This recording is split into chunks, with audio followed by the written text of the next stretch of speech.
Good Wednesday morning. I'm Dwayne Nelson. A Kingsport man convicted of abusing his infant son in October 2008 has been ordered to spend 22 years in prison. 30-year-old Jeffrey Scott Gold was convicted of aggravated child abuse and aggravated child neglect after the little boy was hospitalized with a brain injury, fractured skull, and other broken bones. He was also fined $100,000. The abuse was believed to have occurred over a 19-day period. Luckily, the child is expected to be all right with no lasting ill effects from his injuries. Gold's attorney plans to file a motion for a new trial. Great Tennessee man is behind bars following an investigation into child sex abuse involving an 11-year-old child. 49-year-old Scott Douglas Craig was recently indicted by a Washington County grand jury on 2 counts of aggravated sexual battery. Sheriff Ed Graybill tells us how that arrest came about.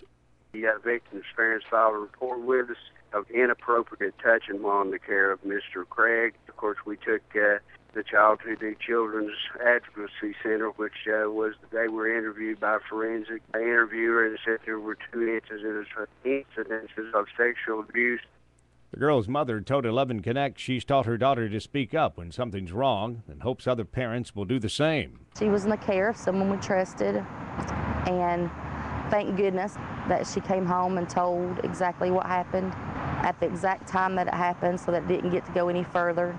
Craig will be arraigned in criminal court soon. Kingsport Power has filed a request with Tennessee regulators to pass on an increase in transmission costs to customers. The company doing business in Tennessee is AEP Appalachian Power, wants to raise rates by 1.5% effective January 1st. Plan to refinance a portion of its debt could save the Scott County, Virginia Public Service Authority hundreds of thousands of dollars in loan repayments over the coming years. Under the proposed plan, $2.6 million in revenue bonds and U.S. Department of Agriculture rural development loans would be refinanced, saving nearly $636,000. Sullivan County will no longer provide pauper burials.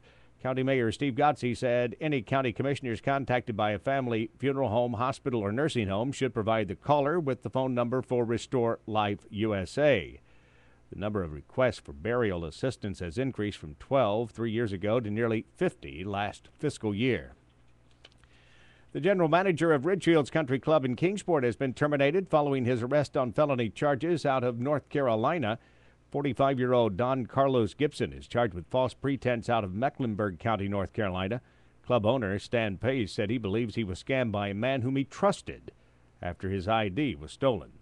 Gibson remains in the Sullivan County Correctional Facility in Blountville awaiting extradition. About 900,000 people are projected to travel by car over the long holiday weekend in Tennessee with a special law enforcement crackdown in effect. Various law enforcement agencies will be especially on the lookout for seatbelt violators, impaired drivers, and speeders as part of the state's new More Cops, More Stops campaign. I'm Dwayne Nelson. Have yourself a great Wednesday.